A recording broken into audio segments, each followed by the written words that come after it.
Good morning सभी को। आइए अपने YouTube channel education by RP पर मैं है राजेंद्र प्रसाद यादव आप लोग को ये बताना चाह रहे हैं कि जो हमारी कक्षा 10 एनसीईआरटी मैथ है वो हमारा चौथा अध्याय तक खत्म हो चुका है। अध्याय हमारा स्टार्ट है आज 5वां, उसका नाम है समांतर श्रेणी। उससे पहले यदि आप लोग चैनल पर नए हैं तो चैनल को सब्सक्राइब करिए, बेल आइकन को क्लिक कर दीजिए ताकि इस प्रकार की जो भी वीडियो है उसकी नोटिफिकेशन आप तक सबसे पहले आ जाए। चलिए बिना समय गंवाते हुए अपने सवाल पर चलते हैं। सवाल को आपको करना क्या है कि वीडियो को अंत तक देखना है। समांतर श्रेणी, देखिए समांतर श्रेणी का मतलब क्या होता है, इसमें परिभाषा दिया गया है कि एक समांतर श्रेणी, समांतर श्रेणी यहाँ पर अगर ये समान मतलब समांतर नहीं, यहाँ देखिए समान मतलब यहाँ पर क्या है, समान क्या है, समान, समान मतलब समान और अंतर, समान अंतर मतलब जो भी हमारी श्रेणी होगी उनके बीच में कैसा अंतर होना चाहिए, समान अंतर होना चाहिए। तो समान अंतर यानी समांतर श्रेणी ऐसी श्रृंखला यानी ऐसा समांतर श्रेणी संख्याओं की एक सूची, यानी ऐसी समांतर श्रेणी संख्याओं की एक सूची मतलब एक उसकी सूची बनी होनी चाहिए, क्रमबद्ध होनी चाहिए, जिसमें प्रत्येक पद यानी पहले पद को छोड़कर यानी पहले पद के अतिरिक्त यानी पहले पद को क्या करके छोड़ करके अपने पद में जो भी हमारी होगी अपने पद में एक निश्चित संख्या जोड़ने पर प्राप्त होती है। जैसे मान के चलें कि ये हमारा गिनती ही उठा लीजिए 1 2 3 4 5 मतलब ये हमारी क्या है, एक समांतर श्रेणी है। ये समांतर श्रेणी है पहले पद को छोड़कर, पहला पद छोड़ दीजिए, अब दूसरा पद जो है ये हमारा क्या है, इसमें कोई एक निश्चित संख्या जोड़कर बनी है, यानी एक में हम एक जोड़े हैं, यही एक निश्चित संख्या जोड़े हैं तब ये संख्या बनी है, यही एक इसमें जोड़े हैं तब ये निश्चित संख्या बनी है, यही एक इसमें जोड़े हैं तो ये निश्चित संख्या बनकर तैयार हुई। तो यहाँ पर क्या हुआ कि आप देखिए सब जगह पर एक ही एक जोड़ा गया है और हमारी अगला संख्या बनती हुई चली गई है, तो इसे हम क्या कहेंगे, समांतर श्रेणी कहेंगे, क्योंकि समान अंतर है। देखो सबके बीच में एक ही एक का डिफरेंट है, इन दोनों के बीच में एक का अंतर पद क्या हो सकता है, धनात्मक हो सकता है, ऋणात्मक हो सकता है, शून्य हो सकता है, यानी माइनस प्लस का एक हो सकता है, माइनस का भी हो सकता है और शून्य भी हो सकता है। अब आपका प्लस कुछ भी हो सकता है, जीरो से बड़ा क्या होता है, सब प्लस की होती है, तो प्लस आप कहाँ तक जा सकते हैं, माइनस क्या होती है, यहाँ से जो -1 -2 मतलब यहाँ करके माइनस इनफाइनाइट तक भी आ सकते हैं, वो भी इसके अंदर हो सकता है। और जीरो को भी, इसका मतलब कहने का मतलब ये है कि माइनस इनफाइनाइट से लेकर और जीरो को समेटते हुए प्लस इनफाइनाइट तक कुछ भी हमारा इसका क्या हो सकता है, सर्वांतर पद हो सकता है।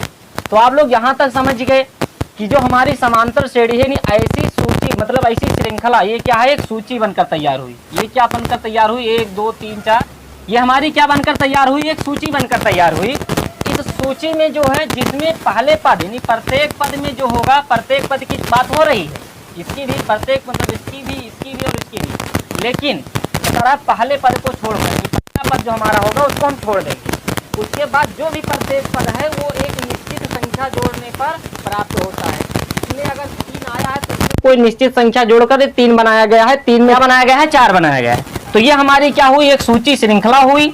अब जो हम ये निश्चित संख्या एक जोड़ रहे हैं, यह निश्चित संख्या क्या होती है, अर्थमेटिक प्रोग्रेशन का क्या होती है, समांतर श्रेणी का सर्वांतर पद होती है, सर्वांतर पद होती है। अच्छा, सर्वांतर पद को हम इंग्लिश में क्या कहते हैं, कॉमन डिफरेंस। सब जगह क्या होना चाहिए, समान प्लेस पर क्या होना चाहिए, उसमें कॉमन डिफरेंस होना चाहिए।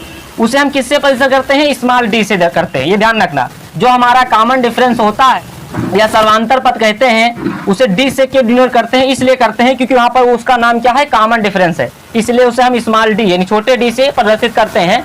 और याद रखिए यहाँ पर हमारा जो है धनात्मक भी हो सकता है कॉमन डिफरेंस, ऋणात्मक भी हो सकता है और क्या है, शून्य भी हो सकता है, यानी पॉजिटिव, नेगेटिव और जीरो, ये तीनों हो सकते हैं क्या, हमारा सर्वांतर पद यानी कॉमन डिफरेंस। ये तो इसकी डिफिनेशन हुई। इसके आगे हम कुछ फार्मूला बता रहे हैं, यहाँ तक आप लोग देखिए। आप लोग क्या हुआ कि समांतर श्रेणी समझिए कि क्या होता है। अब देखिए समांतर श्रेणी से हमारी कोई भी अंक में हो सकता है, हमने बताया कि अभी 1 2 3 4 5। अच्छा, 2 का डिफरेंट भी हो सकता है, कैसे कि होगा क्या, 2 4 6 8 10, ये भी क्या है, हमारी एक श्रृंखला है यानी सूची है जो हमारी ये समांतर श्रेणी है। अगर हमें पता करना हो कि किसी सूची में वो जो हमारी श्रृंखला है या श्रेणी है वो समांतर श्रेणी है या नहीं है, तो क्या करिए कि इनके बीच में डिफरेंट को पता कर लीजिए, इनके बीच में डिफरेंट पता कर लीजिए, और इसके बीच में 2 या 2 से अधिक 3 अंक तक अगर आप क्या करिए इन दोनों के बीच का डिफरेंट अगर पता करेंगे, तीनों अगर समान आ रहा है या दो जगह चेक करके दोनों समान आ रहा है तो समझिए कि वो आपका क्या है, समांतर श्रेणी है। जैसे इन दोनों के बीच का डिफरेंट कितना है, 2 है। इन दोनों के बीच का डिफरेंट कितना है, 2 है। इन दोनों के बीच का डिफरेंट क्या है, 2 है। फिर आगे देखेंगे तो वहां पर भी क्या होगा, इन दोनों के बीच का डिफरेंट जो होगा वो क्या होगा, 2 होगा। तो ये हमारी क्या हो जाएगी, एक श्रृंखला बन रही है। और कैसी श्रृंखला है, वो समांतर श्रेणी की है। क्यों है, क्योंकि हमारी जहां पर कॉमन डिफरेंट यानी सर्वांतर जो पद है, सर्वांतर जो पद है यानी सर्वांतर इसे कहते हैं, सर्वांतर मतलब समान जगह पर इसका अंतर क्या है, सर्व मतलब बराबर होना चाहिए, तो बराबर है, इसलिए हम किसे क्या कहते हैं, समांतर श्रेणी कह सकते हैं। अब तो ये हमारी अंक की चर्चा हुई। अब हम इसे फार्मूला बनाने के लिए हम क्या करेंगे, पहले लिखेंगे पहला पद क्या होगा, a1 होगा, क्या होगा, a2 होगा, क्या होगा, a3 होगा, क्या होगा, a4 होगा, डॉट डॉट। आप अनंत तक जब जाएंगे तो अब जहां तक भी जाएंगे तो कहां तक जाएंगे, n पद तक। n मतलब आप नेचुरल नंबर कहीं तक भी जा सकते हैं, तो नंबर ऑफ n तक आप मान ले गए। अब यहां पर हमें पता करना है कि d कैसे निकालें। d मतलब क्या, कॉमन डिफरेंस। तो हमने यहाँ जो 2 पता किया, कैसे पता किया, इनमें से हम इसको घटाए है ना, 4 में से जब 2 माइनस किए हैं, 4 में से जब हम 2 माइनस किए हैं तभी तो 2 मिला है। यानी जो हमारा ये कॉमन डिफरेंस है, सर्वांतर पद, ये 2 निकला है, यहाँ पर भी 2 निकला है, यहाँ पर भी 2 निकला है। वो कैसे पता हुआ है, इस वाले टर्म से पहले वाले को घटाया गया है, फिर अगला पद से पिछला वाले को घटाया गया है, फिर अगला पद से पिछला वाले को घटाया गया है। तो घटाने के बाद जो आया है यही तो हमारा सर्वांतर पद है। तो अब हमें क्या करना है, इसे हम क्या कहेंगे, a1 हमारा क्या है, a1 हमारा है प्रथम पद। क्या है, प्रथम पद है। अच्छा, पद क्या होता है, तो कोई भी श्रृंखला की जो संख्या होती है वो अलग अलग जो अंक होती है, संख्या होती है, वो क्या कहलाता है, पद कहलाता है। तो a1 हमारा क्या है, प्रथम पद है। an क्या है, an पहले d की बात कर लेते हैं। d मतलब कॉमन डिफरेंस, ये क्या होता है, सर्वांतर पद कहलाता है। क्या कहलाता है, सर्वांतर पद। तो ये तो हमारा क्या हुआ, सर्वांतर हो गया, ये सर्वांतर पद हो गया। और क्या कहलाता है, और लास्ट वाला क्या कहलाता है, an क्या है, ये अंतिम पद है। an क्या है, तो an हमारा है अंतिम पद।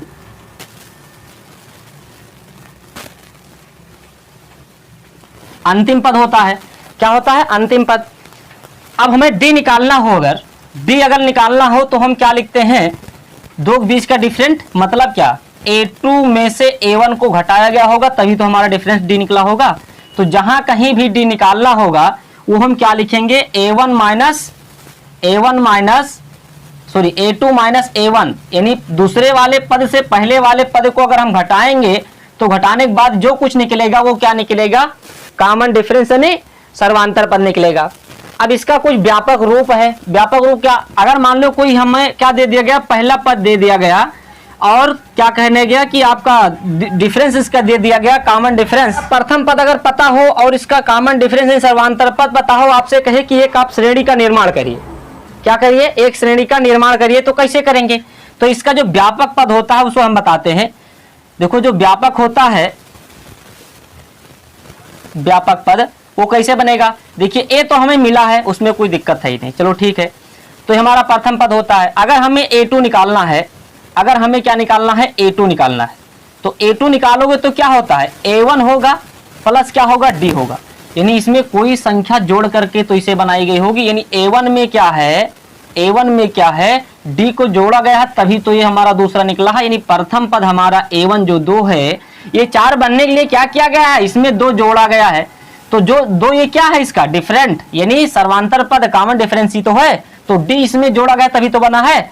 अब आगे देखिए, अगर हमारा a3 हमें पता करना है, a3 अगर हमें पता करना है तो क्या करेंगे।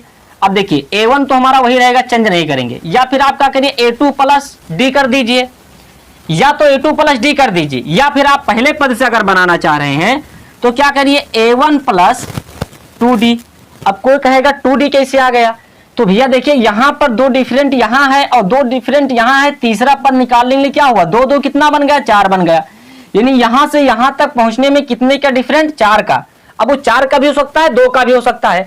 तो ये 4 हम ना करके जो हमारा 2 है कि अगले टर्न पर, यानी एक छोड़कर हम पहले से कहाँ जा रहे हैं, तीसरे पर जा रहे हैं। तो तीसरा मतलब एक कम करके 2, यानी 2 से हमें क्या करना है, गुणा करना है। अगर a4 करना है, अब इसमें एक कम कर लीजिए, 4 निकाल रहे हो तो क्या होगा, a1 या फिर a ही कहते रहिए, क्या होगा, a1 कहिए या फिर a कहिए, कोई समस्या नहीं है।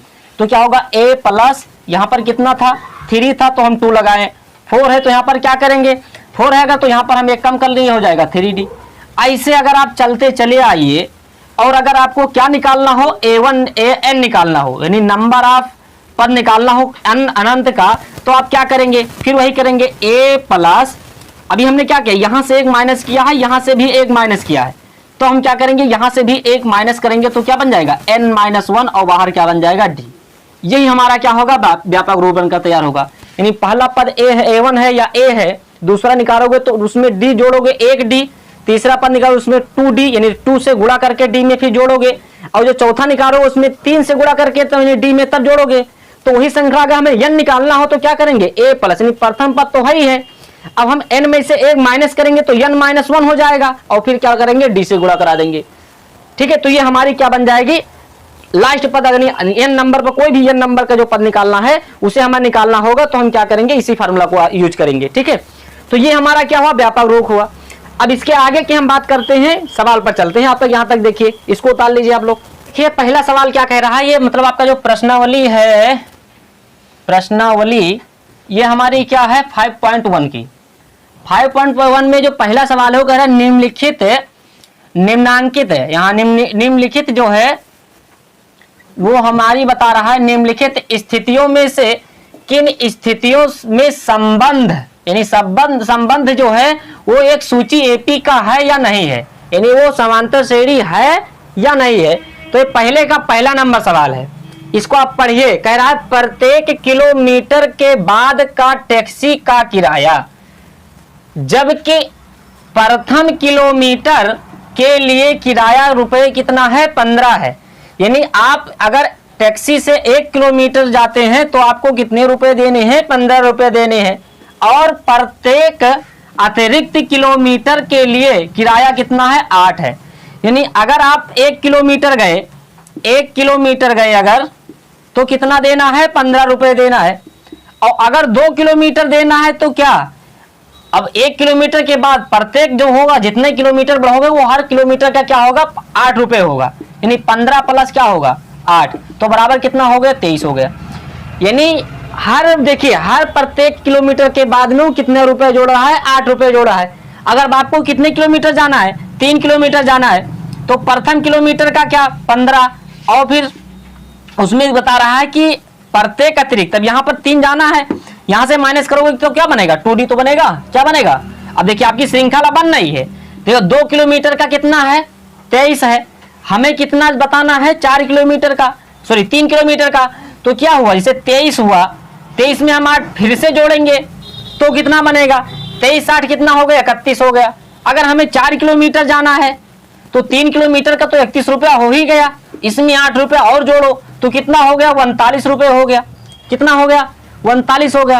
अब आप यहां पर देखिए कि कोई प्रोसेस बन रही है या नहीं बन रही है, मतलब कहने का उद्देश्य यह है कि देखिए ए हमारा पहला क्या रहा होगा प्रथम किलोमीटर का किराया 15 रुपए, अब 2 किलोमीटर कह रहा है यानी क्या रहा होगा वो A2 ही तो होगा, और A2 कैसे हम निकालते हैं A1 plus D, A1 plus D या A प्लस डी, ये तो होता है A1 प्लस डी या A प्लस डी। प्रथम पद में हम डी जोड़ते हैं तभी तो हमारा दूसरा पद निकलता है। अभी व्यापक पद में आप लोग पढ़े होंगे, व्यापक समीकरण में सबसे पहले हम मतलब बता रहे थे डिफिनीशन के बाद, तो यही तो समझा रहे थे कि प्रथम पद हमारा ये, दूसरा पद निकालना है तो प्रथम पद प्लस डी। अब देखिए यहाँ पर क्या हुआ है A2 का मान निकाला गया होगा तो प्रथम पद यानी 15 रखा गया है, और यह प्रत्येक अतिरिक्त जो बता रहा है 8 रुपए, यही तो हमारा कॉमन डिफरेंट है, तभी तो आया है 23 रुपए। अगर A3 निकालना है, A3 मतलब क्या तीसरे किलोमीटर का, तो हमारा क्या रहा होगा प्रथम पद रहा होगा A कितना है 15 है, और दूसरा क्या होता है लिख लीजिए A प्लस 3 में से 1 घटा कितना बचा 2d, 2d मतलब क्या 15 प्लस 8 को 2 से गुणा करोगे 8 दूनी कितना हो जाएगा 16, और कितना हो गया 31। अगर चौथा किलोमीटर A4 निकालना है या चौथा किलोमीटर का निकालना है तो ये क्या होता है A प्लस इसमें से घटाए कितना बचा 3 बचा, करोगे तो क्या होगा A प्लस 3d, यानी 4 में से 1 घटाओगे तभी तो 3 आया। प्रथम पद कितना है 15 है, 3d यानी 3 में d से गुणा करना, d कितना है 8 है, तो 8 3 कितना हो गया 24 हो गया, जोड़े कितना हो गया 39। तो देखिए ये मान समान है ना, प्रथम किलोमीटर, दूसरे किलोमीटर, तीसरे किलोमीटर, चौथे किलोमीटर। और यहाँ भी देखिए A1 का मान, A2 का मान, A3 का मान, A4 का मान, सब जगह कॉमन डिफरेंस कितना है? 8 है। तो ये हमारी एक एपी सूची को ये निर्दिष्ट करता है, यानी दिखाता है कि हमारा एक एपी सूची है, क्योंकि यहाँ पर कॉमन डिफरेंस जो है वो 8 है। और हर प्रत्येक किलोमीटर के बाद में जब हम 8 जोड़ते हैं तो एक क्रमबद्ध उसकी एक श्रृंखला बनकर, सूची बनकर तैयार हो जाती है। तो हमें ये लिखना है और बताना है कि हाँ है, क्या है? एक एपी। एपी मतलब क्या? अर्थमेटिक प्रोग्रेशन, ठीक है।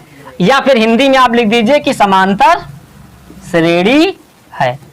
अगर आप लोग नहीं लिख पा रहे हैं एपी या अर्थमेटिक प्रोग्रेशन, तो आप लिखिए कि हाँ ये है, क्या है? एक समांतर श्रेणी है। कैसे है? हमने पहले इसके अनुसार हमने इसको करके दिखाया। अब हम जो एपी में, यानी जो हम समांतर श्रेणी में फार्मूला सीखे उसके हिसाब से देखें, फिर दोनों का कंपैरिजन किया गया तो देखिए तीनों का जो मान निकल के आया, दोनों का जितना जितना उतने समान है। इसलिए क्या है? ये इसके मुताबिक ये है, इसलिए ये हमारा एक समांतर श्रेणी है। तो बस आज के लिए इतना ही है, फिर मिलते हैं नेक्स्ट वीडियो में। यदि वीडियो हमारी पसंद आई है तो क्या करिए? लाइक करिए वीडियो को, सब्सक्राइब करिए हमारे चैनल को। मिलते हैं नेक्स्ट वीडियो में। वीडियो देखने के लिए धन्यवाद। जय हिंद, जय भारत।